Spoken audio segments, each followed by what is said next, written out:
Avast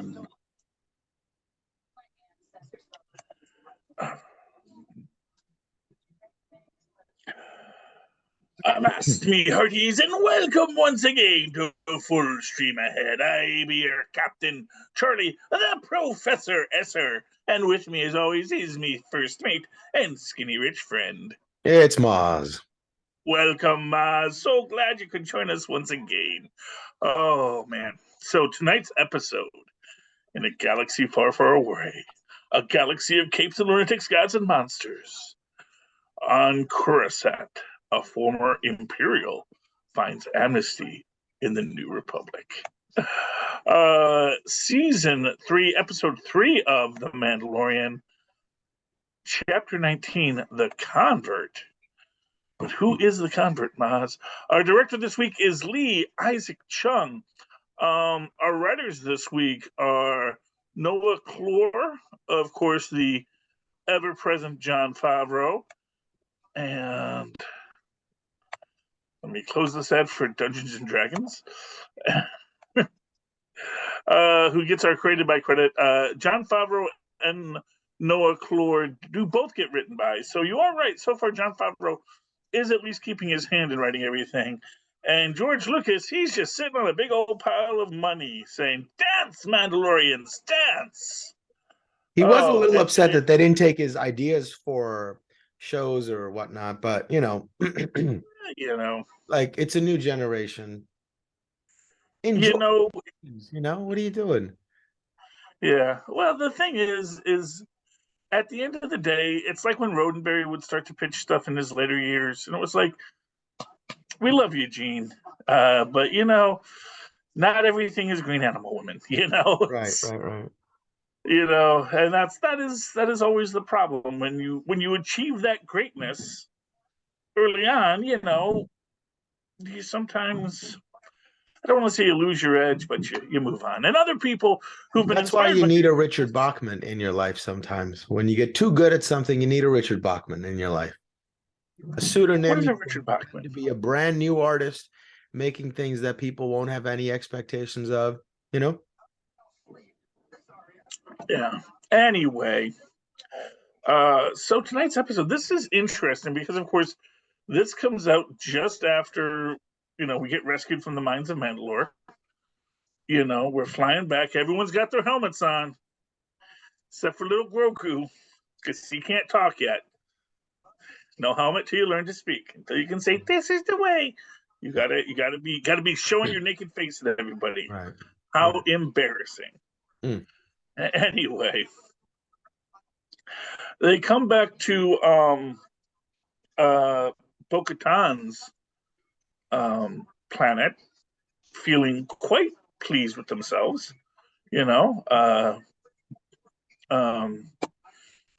Din Djarin has been redeemed. Grogu has had his first Mandalorian adventure, flying the ship and everything, with good old R5-D4. And even Bo-Katan feels a little bit moved by the presence. And then what should happen, but out of nowhere, way too many TIE fighters show up. And I think this is what they're kind of leading up to here, is that there is something bigger and badder coming that we are unaware of. Possibly we got some hints in this episode that dropped today, but I haven't seen it yet.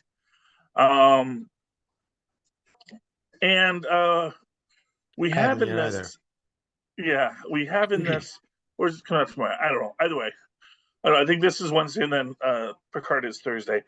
But in this moment, there's just a lot of TIE fighters, more than you would think for a local ex-Imperial warlord, and they decimate the castle. But we get a really awesome dogfight. I mean, just real classic, old school, Blue Angels kind of stuff, and the fighting, and we see Jin just sort of jumps out of the ship to fly down to his craft to take off. and then just basically decimates everybody. Does the straight up flight and then 0G crash? Yeah. It is cool and amazing. And then they have to get out of town because even after they basically decimated a bunch of these TIE fighter pilots, which again is just the show about how good and dangerous Mandalorians are. Hmm. You know, it's like you definitely get the feeling that there are no bad fighters among the Mandalorians. Right. I mean, look at the way they raised, as we see in the next episode. But yeah, and it's like Bo-Katan is really, really good, and that's why like they're so excited to have her back. It's like, oh, you did the thing, you filled out the form, you marked your T, right? Hey, welcome back. Yeah, well, because that's the thing, and we'll get to that at the end. And there's a lot of people that think, why is she being so dismissed? She's not. She's like, yes, finally, I got Bo-Katan back to the family. Now we can start making our moves. But we'll get to that in a bit, because first, as they take off for parts unknown, we go back to Coruscant, where our good old buddy Pershing's there. Remember Dr. Pershing from season 1? Now this is what the heart of this episode was for me. I almost forgot that there was a whole a dogfight in the beginning. I was like, oh, that's right. But because for me, this was like, and I just gotten done hearing about like stories about FBI informants coercing people into committing crimes and then arresting them for those crimes. And then I watched this. I was like, oh my God, that's so funny. Oh yeah. Well, so that's the interesting question here. And we'll get to that because I do want to touch on a lot of this stuff. So Ella Kane is played by Katie O'Brien, who is just a really awesome special forces BA. And we have Pershing. Well, so first off, we open up with Pershing giving his little, I too am a redeemed ex-Imperial. All I wanted to do was help and use genetic engineering to save lives. I was just a good soldier doing my part to make the world a better place. He wasn't even a soldier. He was just a scientist. He just wanted to do science, and that was the only place where he could do his science. So unfortunately, the heart wants what it wants, and it'll end up where you can find that thing. But there is a moment as a scientist when you have to ask, are we the baddies? And when we get to what he's doing with Grogu, we got to say, are you the baddie? Maybe, I mean, like, maybe you can convince somebody to keep the broader picture in mind, the good that it can do, the ills we do now are worth it for the broader goal. I can see scientists being talked into that. Look, Oppenheimer and whatnot, that movie's about to come out. Like, people have done some crazy science. Or who was the guy that invented the gas that was used in World War One? I forget his name, but he invented some sort of gas that made a lot of things possible, a lot of technology possible, but he also ended up giving that gas over to the Nazis to use. So, I mean, like, science is always fraught with these sorts of things. And when you remind yourself of the history of these things, you're like, I'm just a small cog. I just want to do some science. Whatever comes of it, in the end, humanity will be better because we discovered this thing. I can see that, talking a scientist into, especially if you show them like a nice, pretty new lab. Like, it makes me think of that scene in Breaking Bad when Walter does not want to go work with Gus, and he's like, I'm trying to get out, and he's considering whether he should get out or whether he should do on his own. And then Gus says, let me show you something. He walks him into this beautiful lab with all the equipment he's ever wanted, and that heart, that was his painting, that was his art, was his chemistry. And so he sees that and he's completely bowled over, and he's like, all right, let's do this. How much money did you say? You know what I mean? So I can see that happening for scientists. And I believed him. I felt for him. He was the victim in this whole thing. He was then and he is now. Yeah. Well, what I will say, just in the essence of full disclosure, because hey kids, we're an educational podcast too. If we can get a tax credit for it. Fritz Haber was the inventor of mustard gas. He was actually a noted chemist long before he invented mustard gas, he actually he's the guy who basically created nitrogen fertilizer, which allowed humanity to grow beyond a certain point, and why we're not all starving all the time. That said, his invention of mustard gas was kind of, hey, you know what would be a really quick way to end this war? What if we just killed everyone real quickly? And that was the creation of mustard gas. Right. Unfortunately, it didn't work real quickly either. No, it did not. It was excruciating and horrifying and all that kind of stuff. And, sadly, because he was Jewish, or at least had Jewish ancestry, he was murdered by the Nazis. So, because it's just, there's evil out there, man. There's always more evil, which I think maybe even the little bit of end bit here. But in this one, we got Ella Kane trying to. Well, so first off, we have him give his speech. He's being welcomed by all of the elites of Coruscant, who are, let us say, you kind of understand what Mon Mothma was going through at the time in the Obi-Wan. It's like, these were her neighbors. These were the people who were literally like, look, I don't know, Empire, Rebels. Do we have caviar? Do we have little things to eat? Because I'm really not worrying about who's in charge.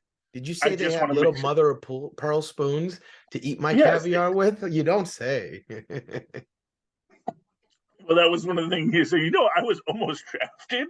Could you imagine me serving? He says, that was the Empire, dear. It's like, oh yes. But again, they're rich people. They don't really care who's in charge. They just want to keep their money. Yeah. They don't really sense you. They just want their money, or the money.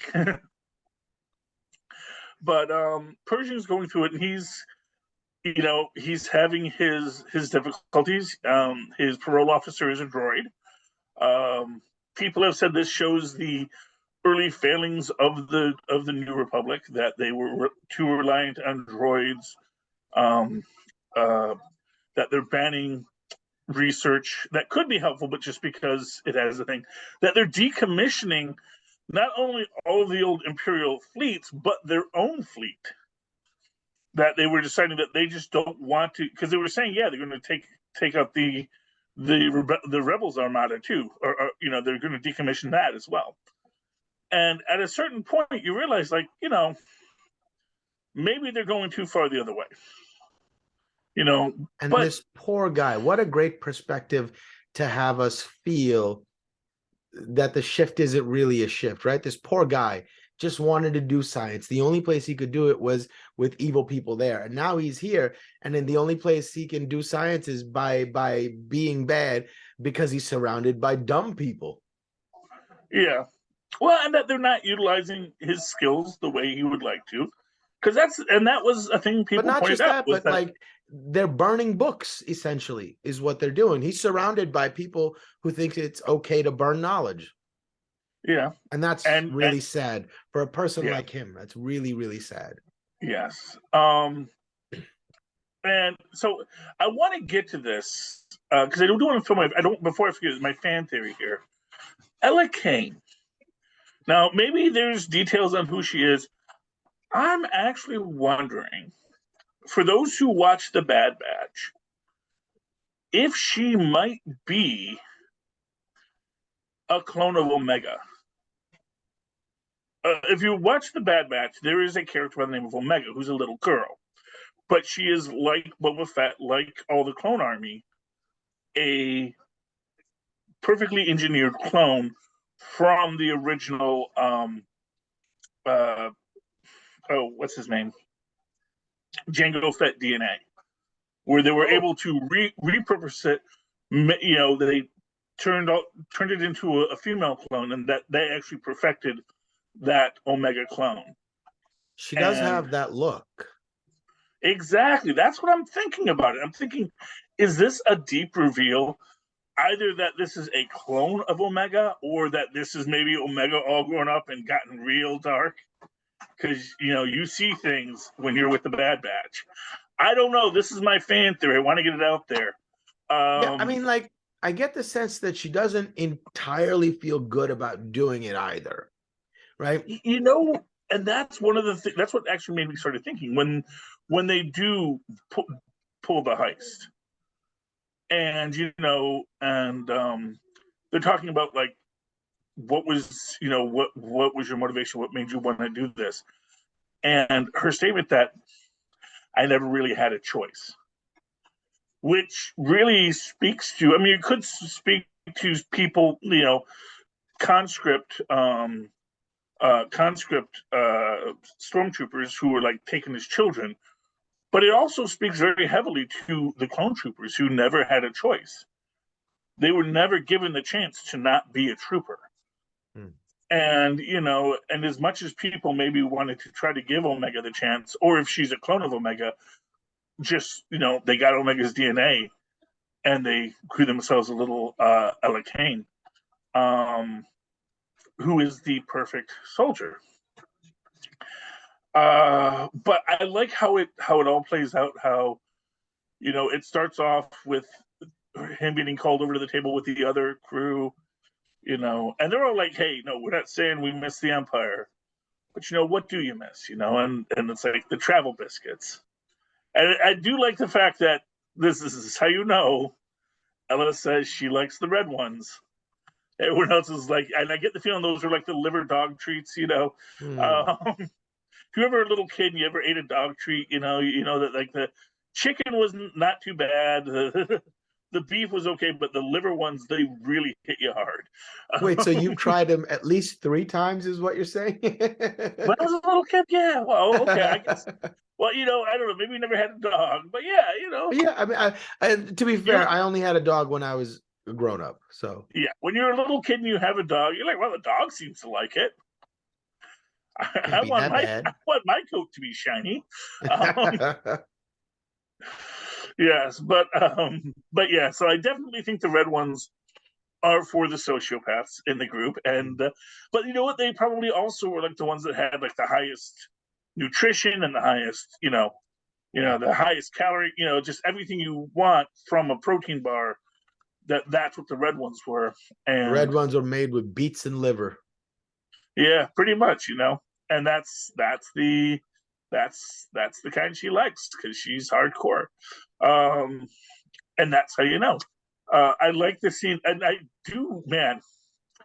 It is a little weird when you're on Coruscant and they go to Monument Rock, which they say is the tallest natural structure, like the tallest mountain on Coruscant, and it's like a 8-foot high mountain. Meanwhile, all the skyscrapers are just towering above it. But it just shows how Coruscant is just a place that has been built up over whatever once was there. Whatever was once Coruscant, like all that stuff from Coruscant is this little, like the top of Mount Everest. That's all that's left.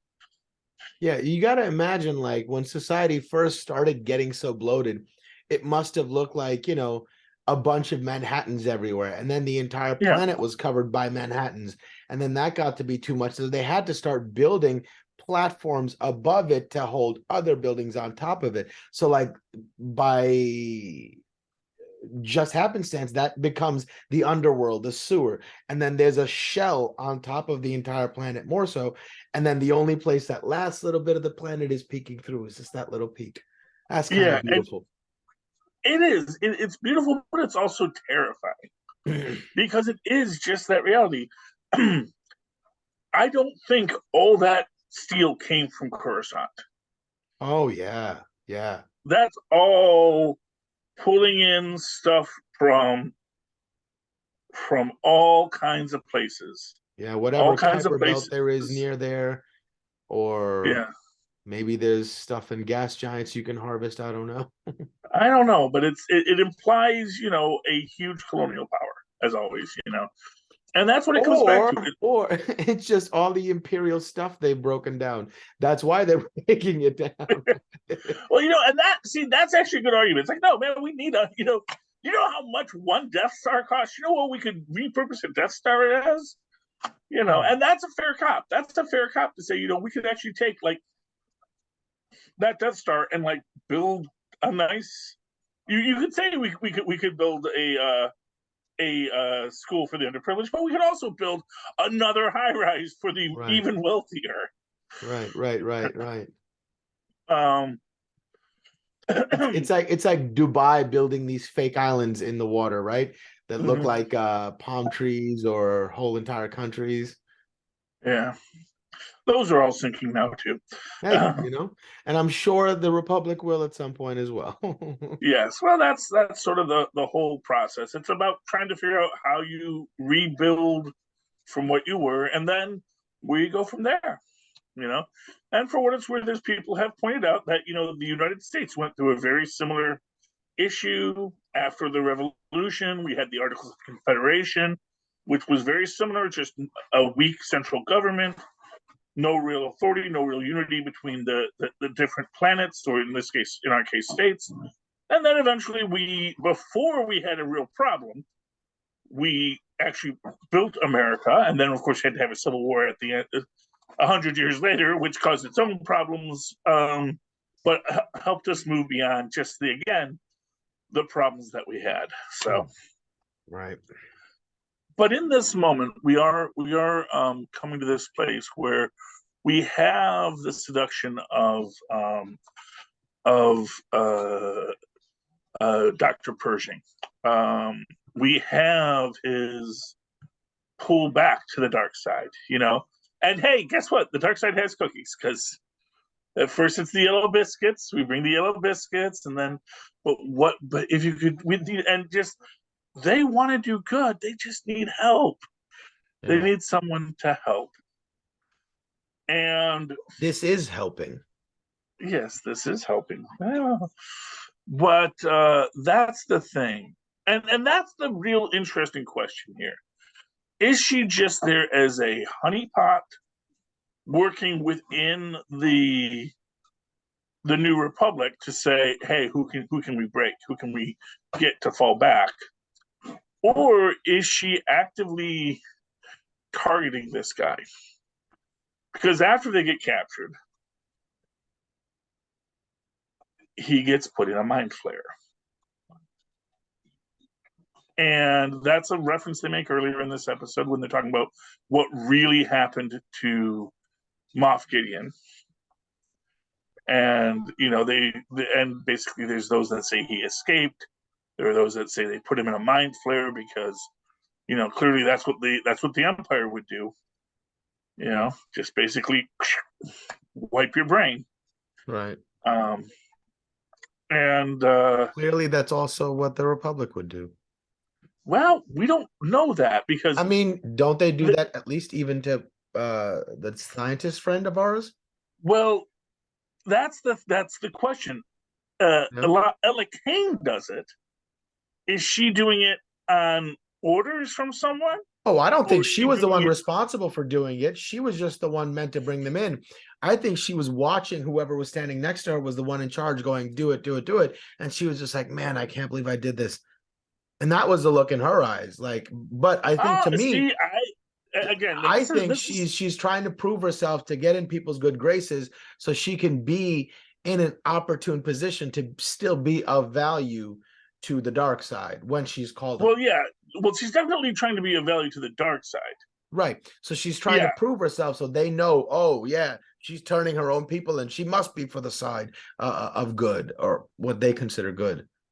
But the idea is when she flays his mind,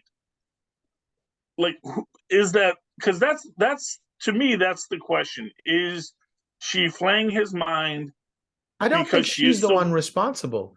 She's just bringing them in and whatever infrastructure. No, she's the one who turns the crank. Huh? Oh, okay. Maybe you missed that. Okay. At the end of the episode, well, not quite the end. Oh, no. She does have a smile on her face, right? Oh, right, because they leave and then she turns it up to more Yeah, than she what they cranks it up to right, 11, right. which also shows it's not a repurposed mind flare. It's still a mind flare. Right. It's It's just still, they're repurposing their intentions with it. yeah, well, that they've basically found, yeah, you know, if you don't turn it all the way up to 11, it's fine. We're not going to make it so you can't turn it up to 11.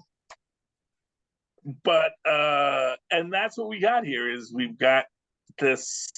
She turns it up to 11, and we see the light go from blue to red. And I wonder if we're ever going to see Pershing again. I No, wonder if he's going no. to come out of this a broken man, or I mean, if it's, whatever value there was to him as a person is gone. Like, what a, they say a mind well, is we a don't know terrible thing to how waste, much but that was exposure a actually.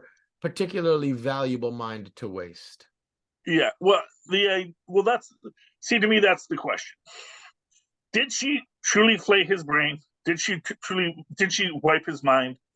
Or Pershing at the end of episode 3? Did she wipe his mind, or did she just torture him so that when they meet after, she can go, I did not expect him to do that. I don't know who would have done that. That's not who the New Republic's supposed to be. I think we need to find other allies. And just to get him to more commit to the darkness and commit to what Moff Gideon still needs him for, unless Moff Gideon doesn't need him anymore, unless his work is done here.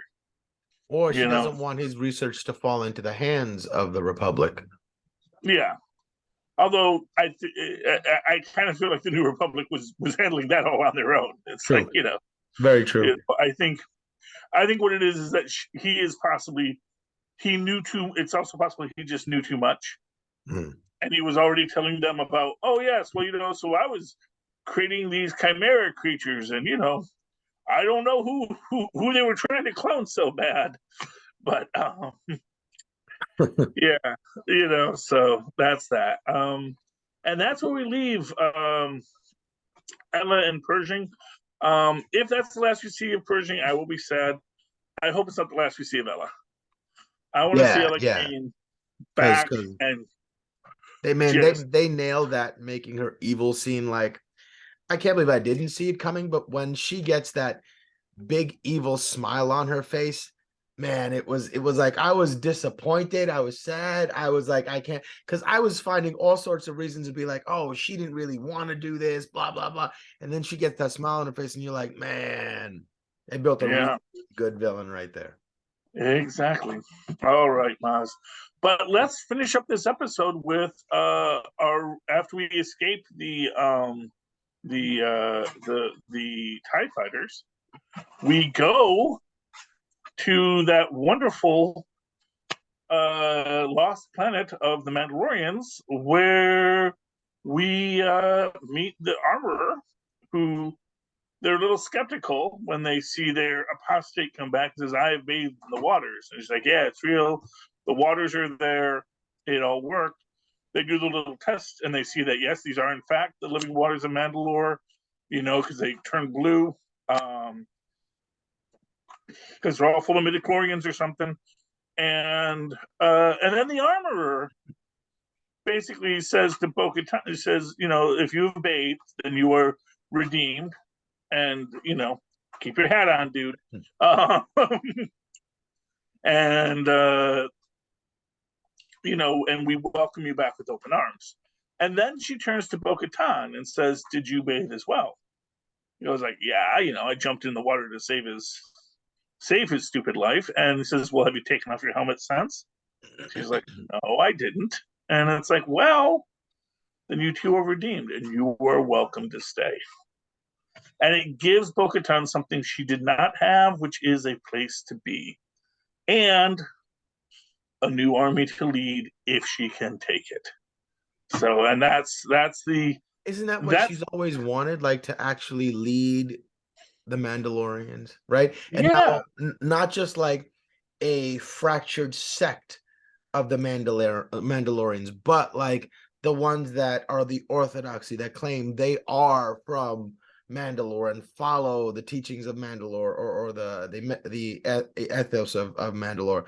And like, it's so funny. She spent her whole life, reveling in the fact that she could take her mask off, or that she rejected tradition and whatnot, and that she doesn't need it. She doesn't need that adherence to hierarchy or tradition or whatnot. And now she's confronted with the thing that she said she didn't want right in her grasp, and she's like, well, do I really not want this? Yeah. Let me taste it a little bit. Maybe I will. I don't know. I'm right here. And that's the thing. And I think seeing the Mythosaur last episode is that moment where it's like, wait, did I just see our god? I mean, is that so what is the story with the Mythosaur? What is what is a Mythosaur? A Mythosaur is basically a giant aquatic Loch Ness monster kind of creature that it can also go on land. It's got big tusks, and it's as big as it's as big as a house. And Mandalore was able to ride it, and as he rode the Mythosaur, he was able to unite his people because he had the biggest dog on the block. Oh, that's so interesting. Again, with the Dune influence, right? Mm-hmm. This is Paul Atreides riding the worm and uniting the tribes, and that's so interesting. Yeah. Huh. Although, it's interesting that one of the traits we've seen of Grogu is he can talk to and calm animals. And through the Force, and this is where, are the Mandalorians actually a very Force-sensitive people? They just don't use it the way the Jedi did. Mm-hmm. Because they use it to heighten their reflexes and to be at one with their bodies and not trying to control physical objects outside of what they need to, But, talking to animals, that's always good when you're a warrior. All right. Any final thoughts on tonight's episode, Mozz? No, it's a show's just getting better and better each episode this season so far. Oh yeah, I'm really happy about this. This is such a good show, and it's what Star Wars needed. It really is what Star Wars needed to build itself a cosmos, and it's what the novels used to do, and and the fact of the matter is, the novels are great, but they're not really for the masses. If you don't read, it's hard, but you can get all of that thought and depth and character and story played out in this melodrama, and that also builds your universe, and that's a good thing. So I think, I'm not saying I don't like reading, because I do like reading, but not everybody has time to read anymore. We gotta dance for the white clown. Anyway, I like this episode, and I can't wait to see the one that dropped today. Yeah, I'm interested in more of these little side stories about the political intrigue and the difficulties of people trying to assimilate over from the dark side over to the Republic. That's really interesting. I would love to see more stories of that. Yeah, I agree. I mean, I think there's going to be a lot that's going to be coming down the pike, and that's good. All right, Mozzie. If people like this show and they would like to talk to us about it and they'd like to write it down, they can write to us at CapesandLunatics@gmail.com. They can call us at 614-382-2737. That's 614-38-CAPES. Or they can go down to Linktree, linktr.ee/CapesandLunatics, find links to all of our shows, links to our Cash App, links to our Patreon, links to our merch, and all sorts of wonderful things. Please do that and let us know what you think. And Mozz, if people would just like to reach out to you, how can they do that? Well, they can email me at mozzmanzor@gmail.com or find me on Facebook under Mozz Manzor. That's MOZZMANZOOR. And of course, you can always write to me in that old-fashioned email way the way our mothers and fathers once did. That's superconnectivityblog@gmail.com. That's superconnectivityblog, all one word, @gmail.com. And follow me on the Twitter as I live tweet things when I can stand to, which sadly Gotham Knights is not yet there. At Charlie Esser, that's CharlieEssesser. Look for the two E's in the middle. For quality. Ding. Thank you, Mozz. All right, me hearties, you come to the end of another exciting voyage down the bounding main. Come again next week as we once again sail full stream ahead. Arr. All right.